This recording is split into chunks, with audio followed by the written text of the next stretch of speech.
Assalamualaikum warahmatullahi wabarakatuh. A'udzu billahi minasy syaithanir rajim. Bismillahirrahmanirrahim. Alhamdulillahi rabbil alamin wassalatu wassalamu ala asyrafil anbiya'i wal mursalin sayyidina Muhammadin wa ala alihi wa sahbihi ajma'in. سبحانك لا علم لنا إلا ما علمتنا إنك أنت العليم الحكيم ولا حول ولا قوة إلا بالله العلي العظيم رب اشرح لي صدري ويسر لي أمري واحلل عقدة من لساني يفقه قولي وسدد لساني واهد قلبي بحق نبيك محمد صلى الله عليه وسلم اللهم أغننا بالعلم وزينا بالحلم وأكرمنا بالتقوى وجملنا بالعافية نوينا التعلم والتعليم والتذكر والتذكير والنفع والانتفاع والإفادة والاستفادة والحث على التمسك بكتاب الله وسنة رسوله صلى الله عليه وسلم ودعاء إلى الهدى والدلالة على الخير ابتغاء وجه الله مرضاته وقربه وثوابه سبحانه وتعالى آمين يا رب العالمين. قال المصنف رحمه الله تعالى ونفعنا الله بعلومه وبعلومكم وبعلوم مشايخنا في الدارين آمين يا رب العالمين. Kata pengarang Al-Syeikh Salih Al-Jawi rahimahullahu ta'ala, dan demikian lagi sunat di dalam sembahyang mengucap takbir intiqalat. Jadi sambung perkara-perkara yang berkaitan dengan sunat-sunat dalam sembahyang. Katanya, dan demikian lagi, yakni sunat juga di dalam sembahyang mengucap takbir intiqalat. Intiqalat ni asal intiqalun, masdar bagi intaqala yantaqilu intiqal. Intiqal ni makna berpindah. Jadi kalau intiqalat jamak muannath salim, maka banyak gerak. Takbir yang membabitkan banyak pergerakan. Takbir yang membabitkan banyak pergerakan. Pergerakan apa? Pergerakan rukun. Berpindah daripada satu rukun kepada satu rukun yang lain. Adapun satu lagi dia panggil takbiratul ihram. Takbiratul ihram tu berada di awal sembahyang lah. Bila kita mengharapkan benda yang halal sebelum sembahyang, kita pun takbir Allahu Akbar. Tu dia panggil takbiratul ihram. Jadi takbir intiqalat tu seperti ia seorang takbir akan rokok, yakni akan rokok ni dengan mana untuk rokok. Daripada qiyam Allahu Akbar rokok. Dan sujud, yakni daripada i'tidal kepada sujud Allahu Akbar.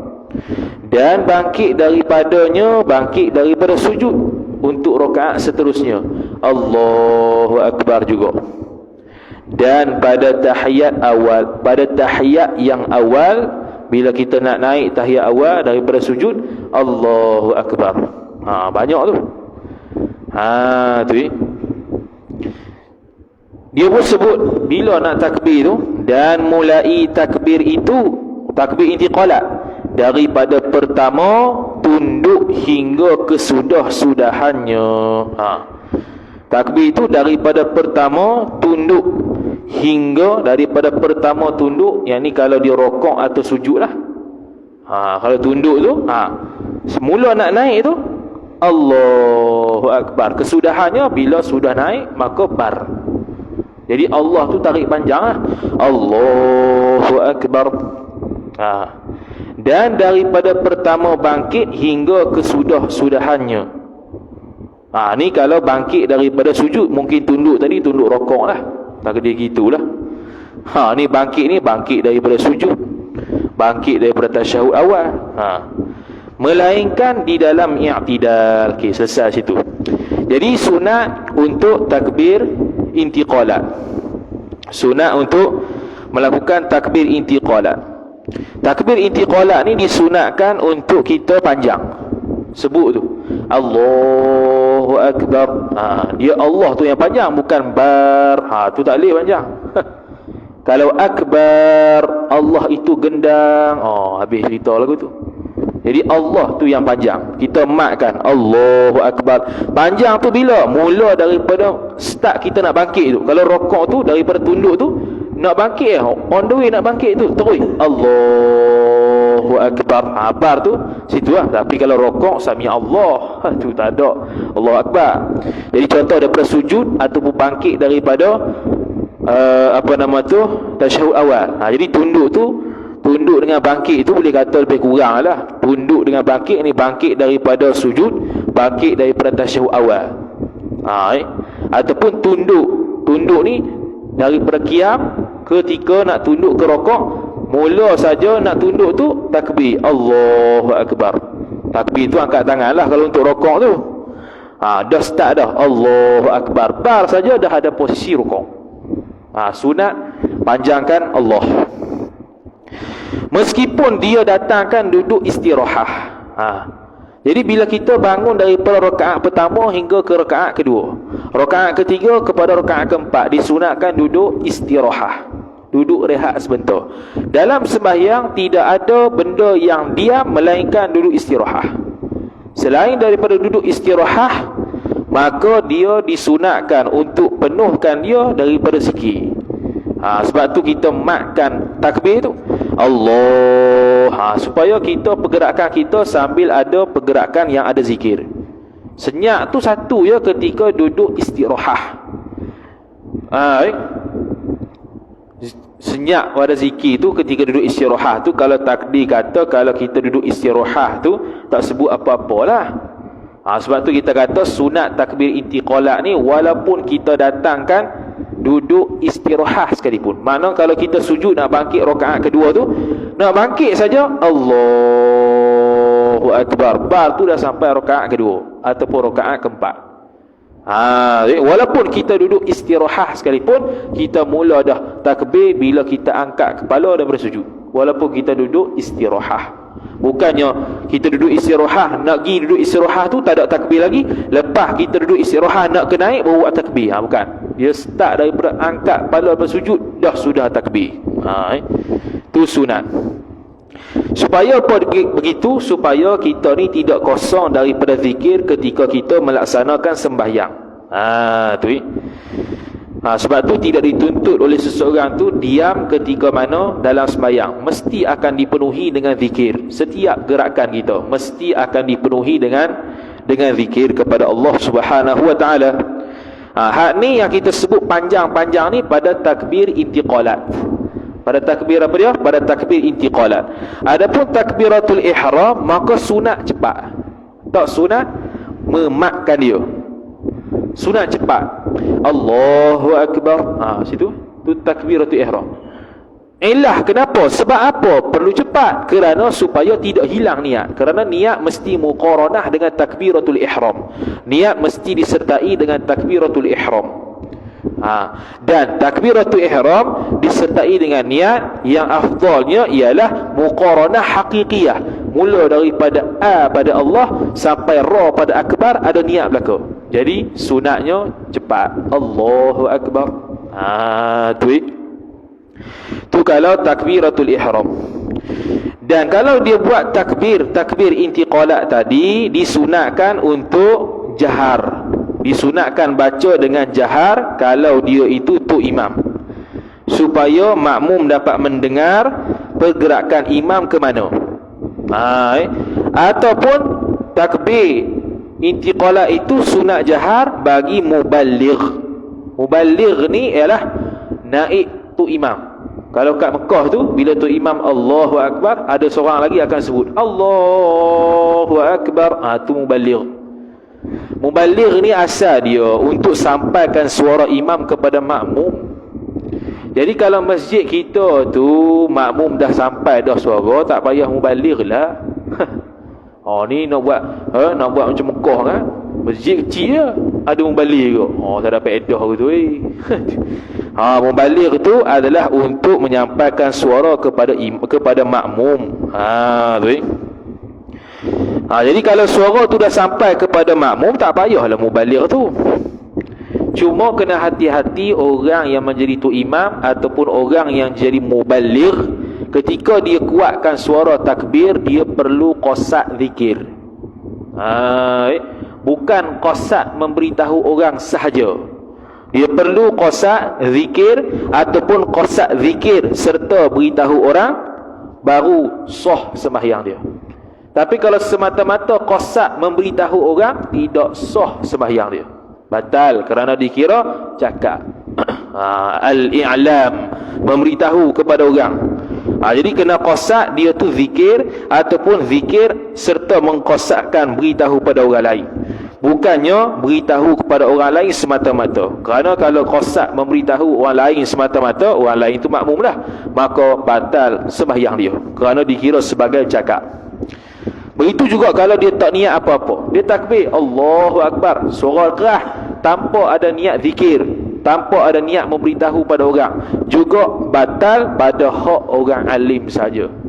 Pada hak orang awam yang tak tahu, sekarang ni baru tahu, dimaafkan kalau dia tak niat apa-apa. Sebelum ni aku sembahyang tak niat apa-apa ni, tak apalah, dimaafkan. Lepas ni kena qasak zikir kalau jadi tu imam. Jadi makmum tak ada apa, makmum selu ya. Tu imam tu yang derah ataupun mubaligh. Kemudian bila kita kata wajib imam tu qasak, kena qasak tiap-tiap kali takbir ke ataupun takbir yang pertama sahaja, khilaf ulama. Syekh Muhammad Ar-Ramli rahimahullahu taala dia kata wajib takbir, wajib qasak setiap kali takbir. Syekh Muhammad Al-Khatib Asy-Syirbini rahimahullahu taala kata memadai sekali saja pada awal. Lepas pada tu tak payah qasak dah. Ni disebutlah kitab Hasyiah Al-Bajuri ala Fathil Qari ni. Itu bagi imam dengan mubaligh. Adapun bagi orang yang sembahyang sendiri ataupun jadi makmum, maka sunat takbir intiqalat tu slow. Tak payahlah lebih pada tu imam pula. Dia Allahu Akbar, Allahu Akbar. Tak payah gitu. Jangan jadi bodoh gitu. Yusir, dia kena sir, kena slow. Apa slow? Qadar telinga dia saja boleh dengar. Tak payah mendengarkan suara dia pada orang lain. Tu sir Kalau dia jaharkan juga, kalau dia jaharkan juga, tu imam, orang yang sembahyang sendiri ataupun orang yang menjadi makmum, dia takbir intiqalat kuat, hukum dia makruh. Hukum dia adalah makruh atas kaedah setiap perkara yang sunat selu dia pergi baca kuat ataupun sebaliknya makruh. Hukum dia adalah makruh, walaupun daripada perempuan sekalipun. Perempuan pergi takbir intiqalat kuat, makruh. Hukum dia adalah makruh, tak haram lagi lah. Kemudian kalaulah sembahyang perempuan sesama perempuan, tu imam perempuan, makmum perempuan, sesama dia sembahyang, maka adakah tu imam tadi perlu jaharkan juga takbir? Jawapan dia ya, sunat juga jahar, cuma tidak boleh ataupun jangan melebihi jahar dia itu lebih daripada lelaki. Volume dia tu, volume dia jangan lebih daripada lelaki. Sekira-kira kalau dia takbir itu orang ajnabi akan dengar suara dia. Jadi dia takbir kuat tu pun kuat yang bukan hak lelaki. Kuat dia tu slow sikit lah banding hak lelaki. Jadi maknanya kalau contoh lelaki tu takbir intiqalat dengan mic, dia tak payah guna mic lah, sebab akan didengari oleh ajnabi yang lain. Jadi sunat untuk takbir intiqalat tu kita sebut dah tadi, ketika mana rakaat, ketika mana sujud, dan ketika mana naik rakaat, ketika mana tasyahud awal dan sebagainya. Tu maklumlah. Begitu juga kalau takbir, kita takbir untuk naik setiap rakaat, sama juga sunat untuk takbir intiqalat.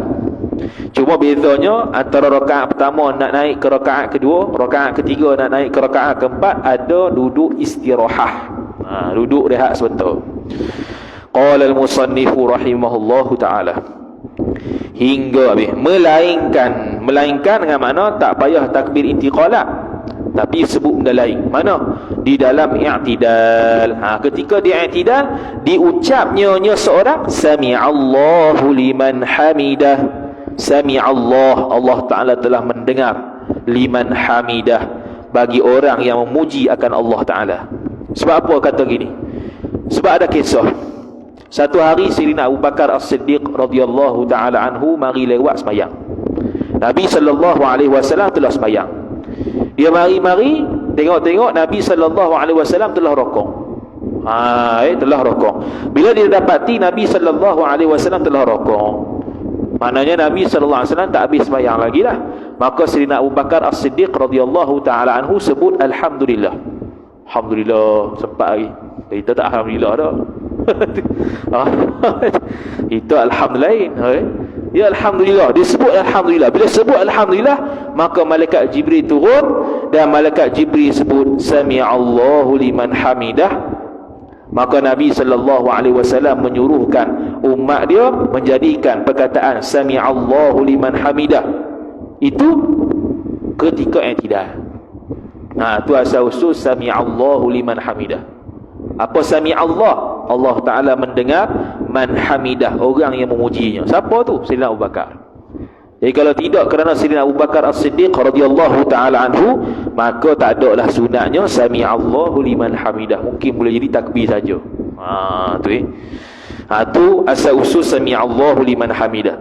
Jadi sami'allahu liman hamidah itu sunat dilakukan kepada imam ataupun makmum ataupun sembahyang sendiri.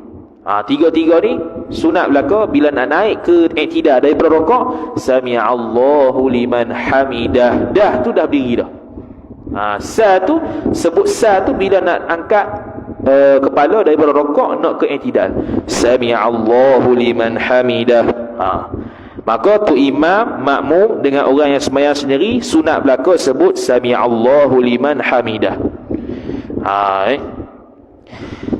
Lepas tu ada hadis pula, hadis Nabi sallallahu alaihi wasallam yang kata, "Idza qala al-imam sami'allahu liman hamidah faqulu rabbana lakal hamd." Apabila tu imam membaca sami'allahu liman hamidah, maka kalian yang sebagai makmum hendaklah mengatakan rabbana lakal hamd. Seolah-olah zahir hadis tu menunjukkan makmum tak sunat baca sami'allahu liman hamidah, hanya sunat baca rabbana lakal hamd. Maka bagaimana khabar ni? Maka khabar ni dijawab oleh ulama, makna hadis ini ialah makna hadis ini ialah dia kata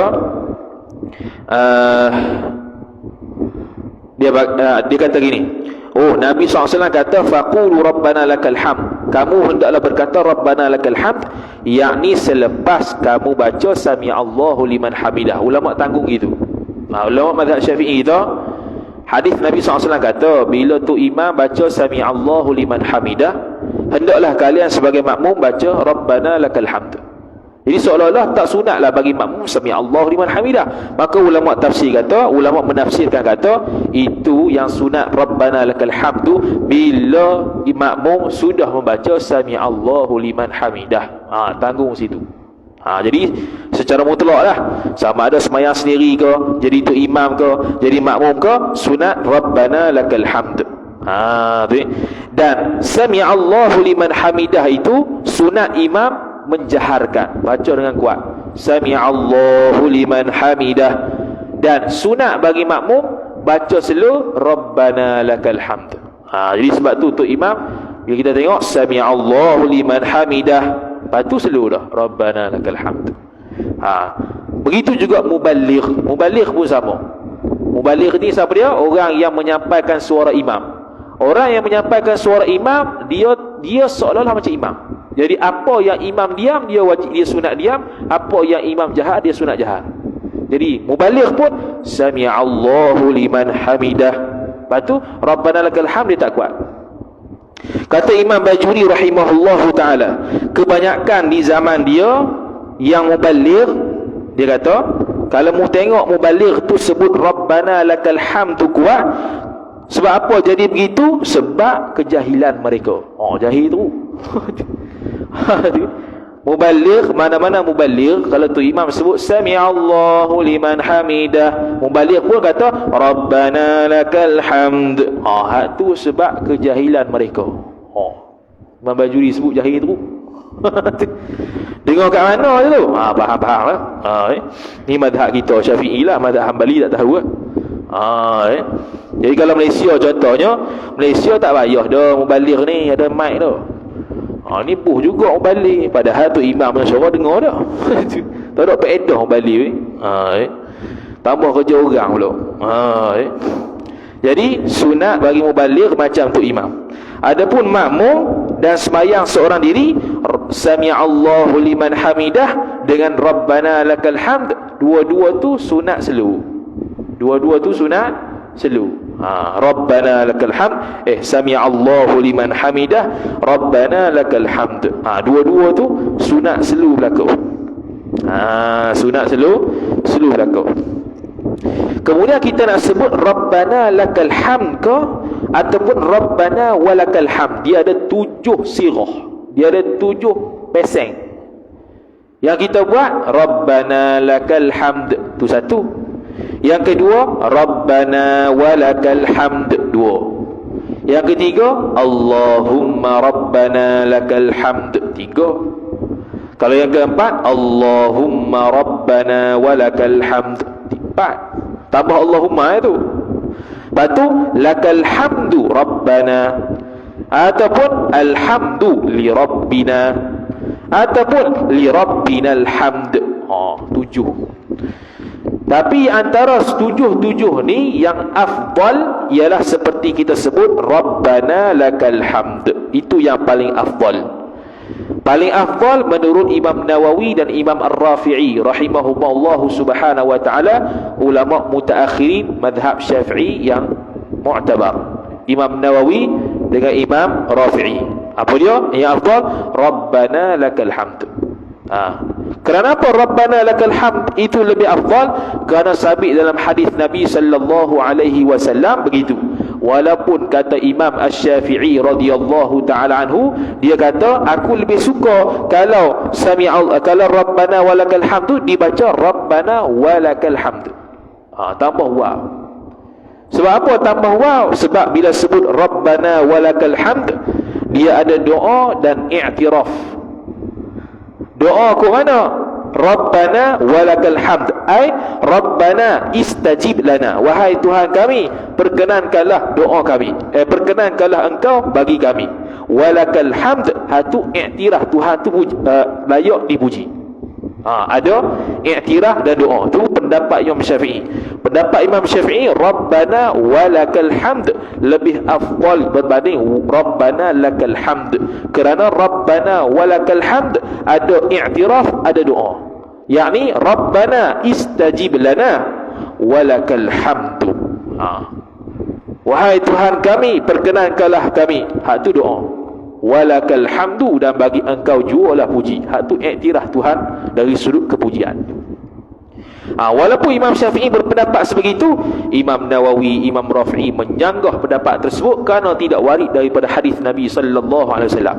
Tu ulama mazhab Syafi'i tidak ta'assub Imam Syafi'i. Tapi tidaklah sampai tahap keluar daripada mazhab Imam Syafi'i. Begitu. Jadi macam-macam lah. Lepas tu ada pula tambah seperti mana kita baca perukunan besar tadi petang, mil'us samawati wa mil'ul ard wa mil'u ma syi'ta min syai'in ba'du. Itu tidak lepas daripada sami'allahu liman hamidah rabbana walakal hamd. Ada riwayat lain lagi panjang lagi, ahlal thana'i wal majdi ahaqqu ma qala al-'abdu, sampai habis panjang. Cuma kita kata dah, i'tidal ni rukun pendek. Jadi kalau bacaan yang warid daripada Nabi sallallahu alaihi wasallam itu panjang, kalau digabungkan tidak dipanggil panjang.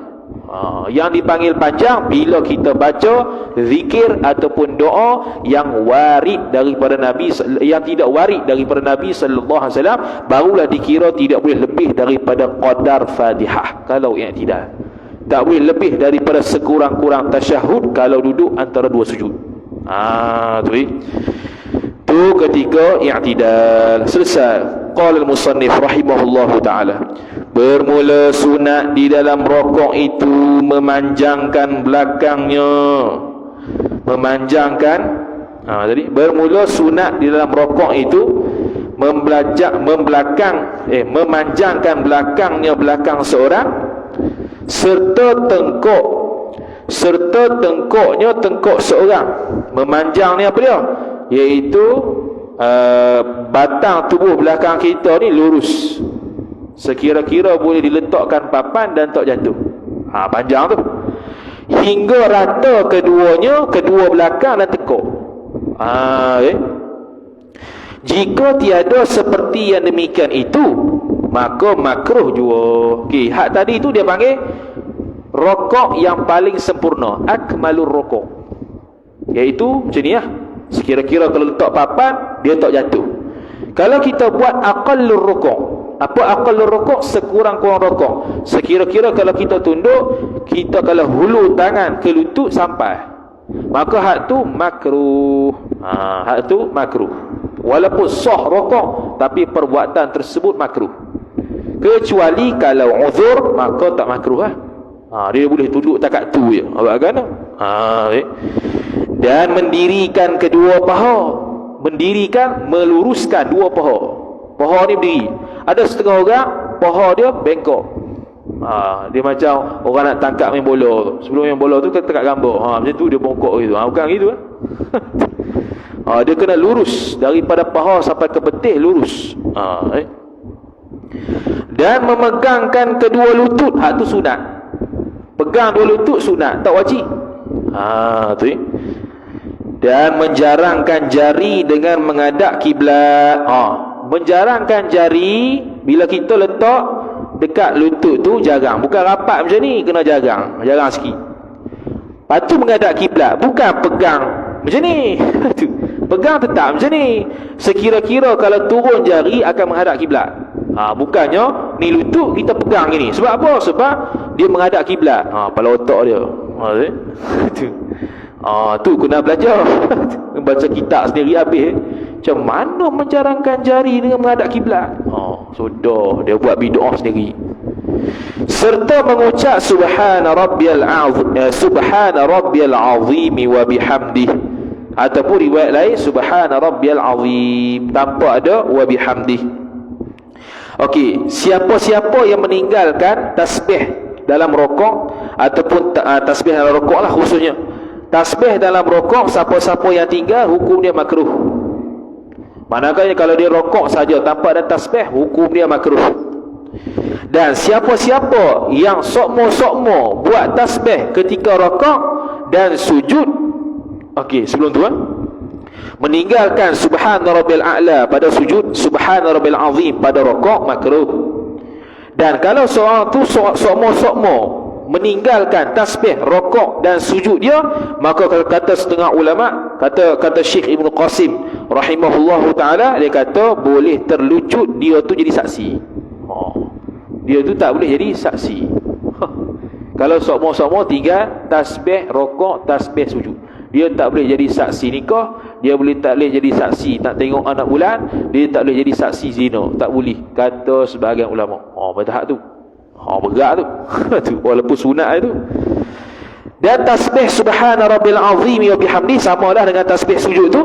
Sunat bagi orang yang sembahyang sendiri, sunat bagi imam.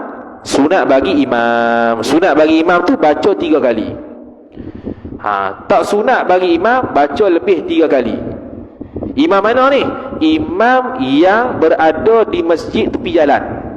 Imam yang sembahyang di masjid yang boleh siapa-siapa mari. Bukan masjid yang terhad oleh orang tertentu, dan bukan masjid yang tidak datang oleh orang lain. Bukan masjid itu. Kalau masjid had tu boleh baca panjang dengan syarat semua dapat keredaan semua makmum untuk baca lebih daripada 3 kali. Hak tu barulah sunat. Kalau tak, sunat 3 kali saja bagi imam. Adapun kita hak sembahyang sendiri, tasbih lah berapa banyak pun. Sekurang-kurang sempurna tasbih itu ialah 3 kali ya. Sekurang-kurangnya 3 kali. Subhana rabbil azim, subhana rabbil a'la, ini subhana rabbil azim wa bihamdi, ataupun subhana rabbil azim.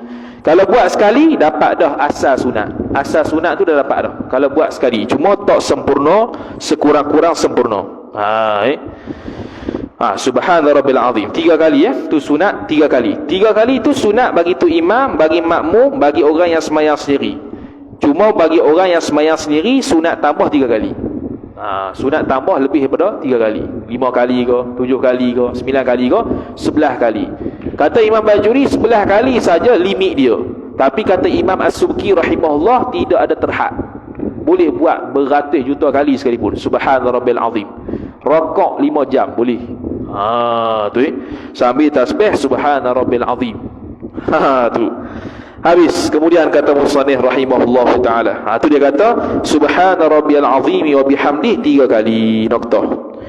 Bermula apabila ia seorang mengangkatkan kepala seorang akan i'tidal, maka hendaklah diucap seorang oleh imam. Diucapnya seorang tu kena pada imam lah, atau lain daripada imam. Siapa lain tu? Orang makmum dan juga orang sembahyang sendiri. Baca sami'allahu liman hamidah. Cuma bezanya tu imam tu baca kuat, makmum ataupun sembahyang sendiri baca slow. Dan apabila ia seorang berdiri betul tu ketika i'tidal lah, maka diucapnya seorang rabbana lakal hamd. Hak ni yang paling afdal berbanding dengan pendapat Imam Syafi'i yang mengatakan rabbana walakal hamd. Kemudian lepas tu sunat tambah hak ni pula, mil as-samawati wa mil al-ardi wa mil ma syi'ta min syai'in ba'du. Sunat. Baik. Habis selesai i'tidal. Dan sunat membaca qunut. Qunut pula. Qunut tu lah. Makruh memanjangkan qunut seperti tasyahud awal. Makruh. Dia pergi baca doa-doa lain yang selain daripada warid Nabi sallallahu alaihi wasallam. Makruh memanjangkan qunut seperti mana memanjangkan tasyahud awal. Makruh. Tetapi sunat seseorang tu bila baca qunut, dia himpunkan qunut Nabi sallallahu alaihi wasallam dengan qunut Sayyidina Umar, ataupun orang panggil qunut Sayyidina Ibnu Umar. Yang biasa yang kita baca Allahumma hdini fi man hadait sampai wa sallallahu tu qunut Nabi sallallahu alaihi wasallam saja. Tak ada qunut Ibnu Umar. Qunut Ibnu Umar panjang lah. Kalau nak baca panjang ni. Allahumma inna nasta'inuka wa nastahdika wa nastaghfiruka, panjang sampai lebih kurang 8 baris. Kita tak baca lah. Yang kita senang ceritanya, yang kita buat sokmo-sokmo tu, hak tu qunut Nabi sallallahu alaihi wasallam. Cuma kalau nak gabung sehingga jadikan qunut tu panjang, boleh, yustahab. Sebab tadi dia kata makruh panjangkan qunut. Makruh tu bila tidak warid. Sekali lagi kita kata, memanjangkan sesuatu menyebabkan makruh tu kalau tidak warid, tak disunatkan dalam syarak. Tapi dalam fiqh sunat menggabungkan qunut Nabi sallallahu alaihi wasallam dengan qunut sahabat yang bernama Ibnu Umar atau Sayyidina Umar. Dia boleh itlaq dua. Sayyidina Umar pak dia, Ibnu Umar anak dia. Jadi antara qunut Sayyidina Umar dengan qunut Nabi SAW, kalau kita nak gabung, kalau kita andai kata nak gabung, nak dahulukan qunut siapa? Sunat dahulukan qunut Nabi SAW, afdal, iaitu Allahumma hdini fi man hadait dulu, barulah qunut Sayyidina Umar. Dan kalau kita nak pilih salah satu, qunut Sayyidina Umar ke qunut Nabi SAW, nak pilih mana? Maka sunat kita pilih qunut Nabi sallallahu alaihi wasallam. Yang seperti mana kita buatlah. Kita tak buat qunut Sayyidina Umar, kita buat qunut Nabi sallallahu alaihi wasallam. Habis. Kemudian qunut tu dia kata, qunut tu di dalam apa tu? Di dalam i'tidal, iaitu ketika mana kita sedang ber'i'tidal. I'tidal mana ni? Dia tulis i'tidal pada rakaat yang kedua, iaitu selepas kita baca sami'allahu liman hamidah rabbana walakal hamd ataupun rabbana lakal hamd. Maka lepas pada tu kita pun baca Allahumma hdini fi man hadait. Kalau seseorang tu baca qunut tapi selain daripada rakaat terakhir, kalau subuh ni selain daripada rakaat kedua, contoh dia baca qunut rakaat pertama, Ataupun dia baca kunut bukan pada tempatnya. Contoh, dia jadi makmum kepada imam mazhab Maliki. Mazhab Maliki dia sunat kunut sebelum rokok. Jadi kita pun kunut dengan dia sebelum rokok. Maka hak tu sunat sujud sahwi. Sebab dia baca kunut bukan pada tempatnya. Kita hak makmum lah sunat sujud sahwi kerana dia baca kunut bukan pada tempatnya. Begitu juga kalau tu imam tak baca kunut, kita baca kunut sekalipun walaupun kunut ringkas, sunat sujud sahwi. Kerana penyakit imam tak baca kunut, kekurangan dia berjangkit ke kita walaupun kita buat kunut. Sunat kita sujud sahwi, yakni selepas tu imam bagi salam, Assalamualaikum warahmatullahi, Assalamualaikum warahmatullahi, kita turun sujud, niat sujud sahwi. Lepas tu beri salam. Tu kalau tu imam tinggal kunut ataupun dia baca kunut bukan pada tempatnya. Jadi kunut ni ada 3 dalam mazhab Syafi'i kita. Kunut subuh, kunut witir, kunut nazilah. Saya akan datanglah kunut witir dengan kunut nazilah. Kalau kunut nazilah pula, kalau kunut nazilah ni sunat juga tu imam jahar, baca dengan kuat. Sunat juga baca dengan kuat walaupun sembahyang yang didirikan tu sembahyang sir. Contoh dia nak buat kunut nazilah tu waktu asar, ketika dia baca doa kunut nazilah rakaat keempat, sunat jahar baca Allahumma hdina fi man hadait wa afina fi man afait. Kunut sama aja. Kunut nazilah ni dia pertama-tama sunat gabung kunut Nabi SAW dengan kunut nazilah. Kunut nazilah tu hak belakang tu. Biasa kalau dengar tu imam, pertama-tama Allahumma hdini fi man hadait. Kau mana subuh? Bukan subuh. Sunat digabungkan kunut subuh dengan kunut nazilah. Ketika nak baca kunut nazilah. Sebab ada orang kata begini, apalah tu imam ni, orang baca kunut nazilah dia pergi baca kunut subuh. Ada orang posting kat Facebook lah, dia pun ustaz kot, ngaji pondok kot tu. Tapi tak tahu lah ngaji takbir kot. Dia kata apa? Dia kata tak sunat lah tu imam ni baca doa kunut subuh, baca kunut nazilah ya. Yang kunut nazilah belakang-belakang tu lah. Dia kata sebab apa? Sebab dia akan memanjangkan tempat yang tak sunat panjang. Jadi kita pun carilah kitab mana pula mari pandangan ni. Kita cari. Betul lah pandangan tersebut ada disebut oleh Syekh Ibn Hajar Al-Haytami rahimahullah, tapi dikritik Syekh Ibn Hajar. Pandangan tersebut tak betul. Baru nak seronok baru nak seronok. Ada dalam kitab Tuhfah. Kena kritik punya. Tak betul. Yang betulnya bila orang baca kunut nazilah, sunat baca kunut subuh dulu, baru kunut nazilah belakang tu. Tu kena belajar tu. Ni main tuduh tu imam tak betul pula. Tu kalau baca doa kunut nazilah. Selesai. Kemudian kata musannif rahimahullahu subhanahu wa ta'ala, pada sembahyang subuh, pada sembahyang subuh sunat baca kunut ketika sembahyang subuh, iaitu pada rakaat kedua terakhir lah. Kalau kunut nazilah tadi, kalau dia tertinggal buat kunut nazilah, adakah sunat sujud sahwi? Tak sunat, kerana kunut nazilah bukan sunat ab'ad. Sunat ab'ad hanyalah kunut yang pada subuh tu sunat ab'ad dengan kunut witir. Adapun kunut nazilah bukan sunat ab'ad. Kemudian kalau bila dia baca kunut tu pula, sunat angkat tangan. Angkat tangan lah. Tak kisahlah begini ke ikutlah. Jangan beza pula. Hak lelaki macam ni, hak perempuan macam ni. Tak ada. Terus buat bid'ah. Mari pada mana tak tahu tu. Ada juga pelik-pelik. Hak ni jenis mengaji ni, bukan tak mengaji. Hak bodoh tak kira tu bodoh tu. Hak belajar lah ni, berkitab ni salah juga. Benda semayang pun. Lepas tu bila mengangkat tangan ni pula, ni batin tangan ni hadap ke langit. Macam ni lah, bukan macam ni pula. Kalau macam ni tolak bala. Hak ni minta kebaikan. Kaedah dia, kalau doa tersebut tolak bala macam ni. Kalau doa tersebut untuk minta sesuatu dia begini. Rabbana atina fid dunya hasanah wa fil akhirati hasanah wa qina adzabannar. Setengah tok guru wa qina adzabannar lagi ni.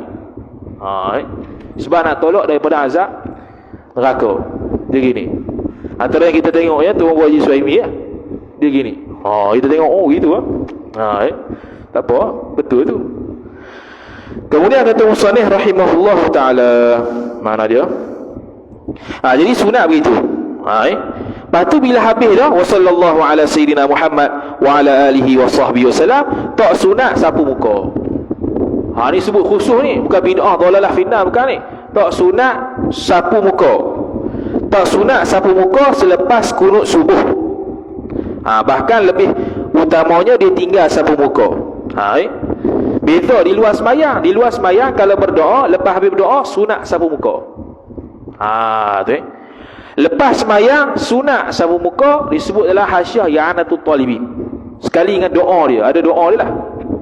Dia ada hadis musalsal bab tu. Kalau yang kata bid'ah tu lantak hang lah. Okey? Sunat kalau di luar sembahyang, bila lepas doa sunat sapu di muka. Adapun sapu di dada tak sunat ketika doa dalam sembahyang, doa kunut, tak sunat juga di luar sembahyang. Kalau dia lepas dia baca doa tu, dia pun sapu dada. Hak tu tak sunat dalam sembahyang, di luar sembahyang. Tak sunat sapu dada, sunatnya sapu muka di luar sembahyang.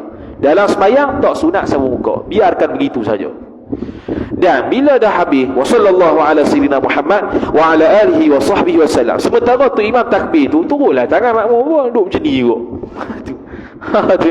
Lepas habis tu imam baca, turunlah tangan. Selesai tunggu tu imam turun, kita pun turunlah. Ni duduk gerak ini, kerah tu ni.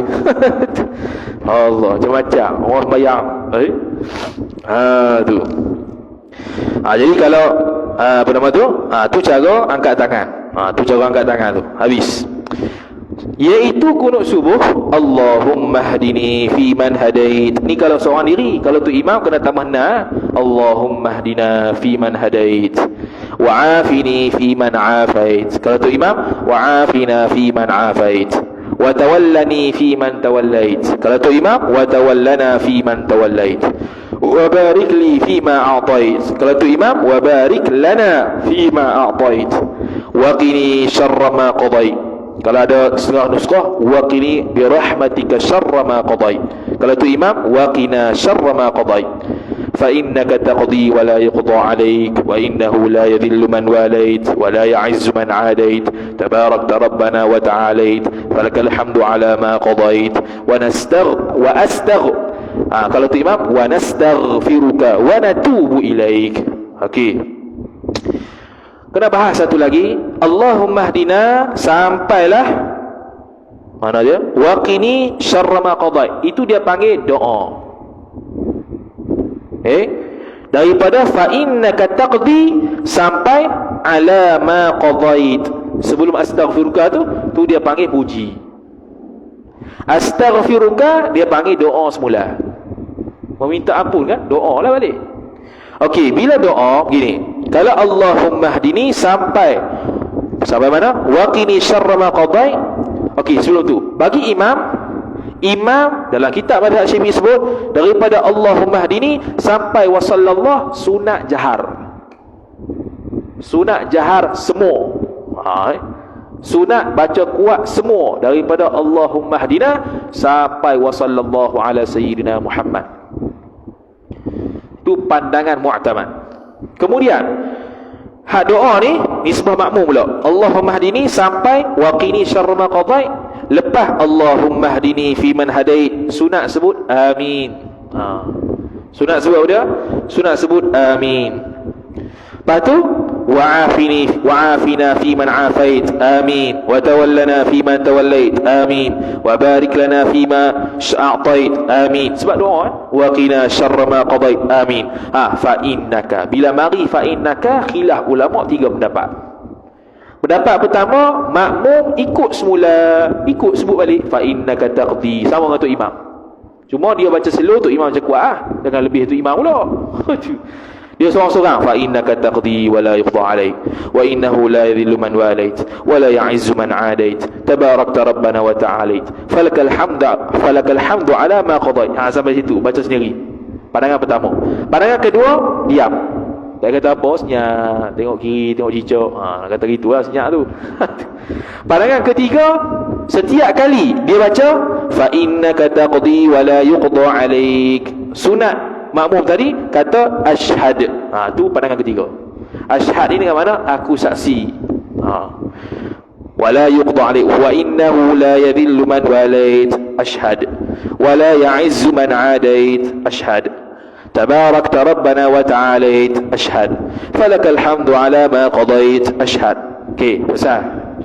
Astaghfiruka wa atubu ilaik. Amin semula. Sebab dia doa. Wa astaghfiruka wa atubu ilaik. Amin. Lepas tu ada satu lagi, siapa dia? Selawat pula. Wa sallallahu ala sayyidina Muhammadin wa ala alihi wa sahbihi wa baraka wa sallam. Hak ni khilaf ulama, amin ke baca semula? Pendapat pertama baca semula wa sallallahu ala sayyidina Muhammadin wa ala alihi wa sahbihi wa baraka wa sallam. Pandangan kedua, bila tu imam baca wa sallallahu ala sayyidina Muhammadin wa ala alihi wa sahbihi wa baraka wa sallam, makmum amin. Pandangan mu'tamad amin. Tu macam mana nak amin tu imam selalu? Tu kata. Nak buat lagu mana oi? Kena buat kursus.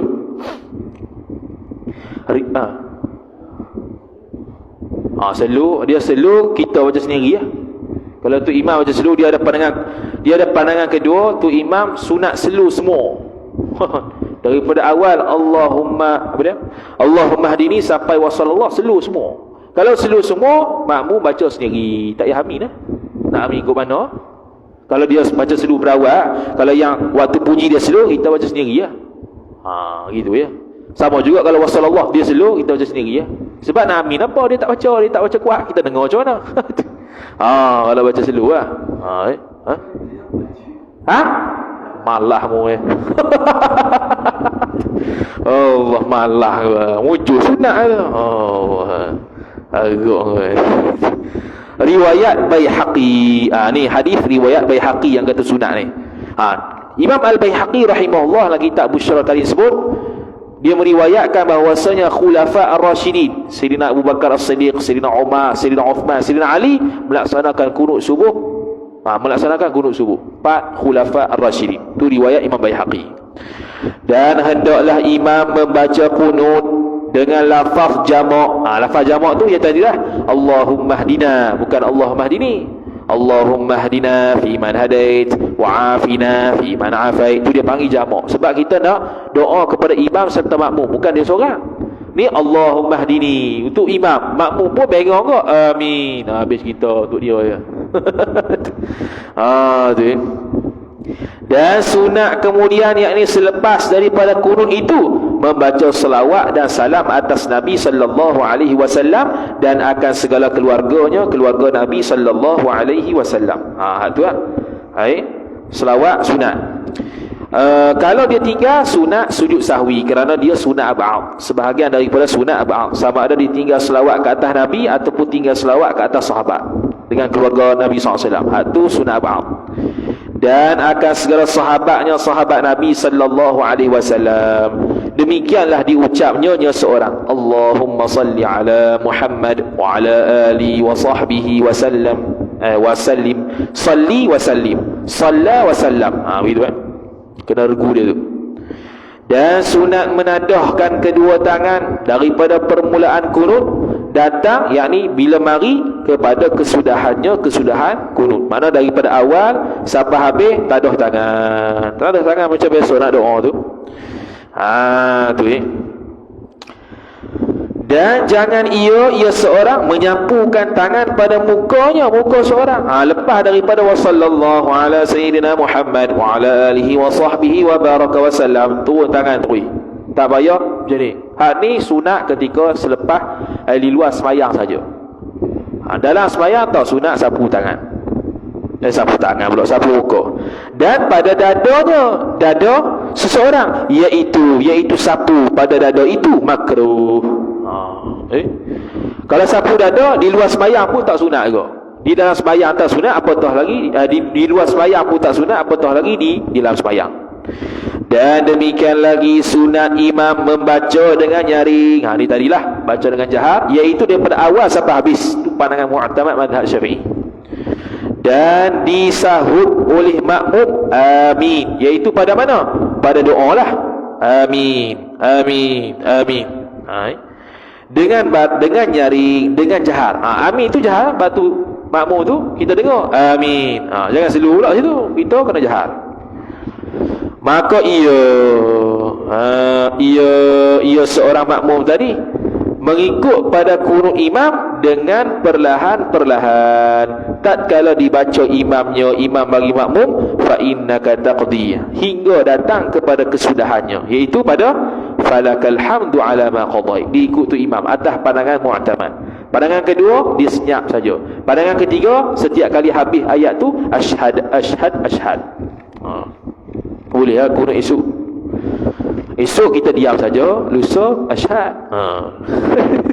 Itulah ambil mu'tamad balik. Tu nak bagi ingat. Takut lupa, kena beramal sekali. Tu.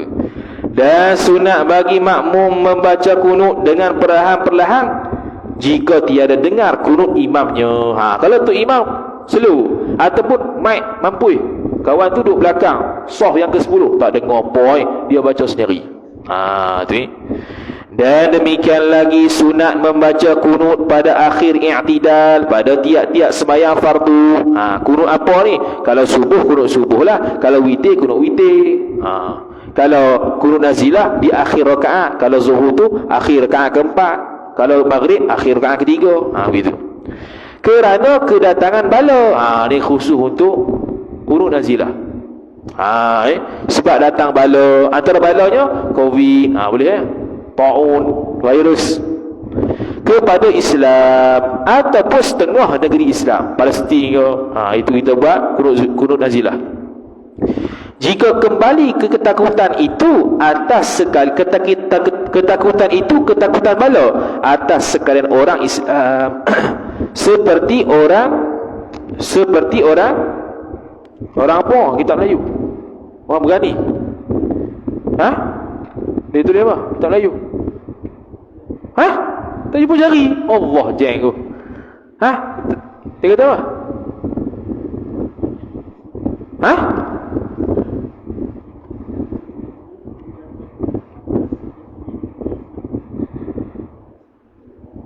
Sekalian orang Islam seperti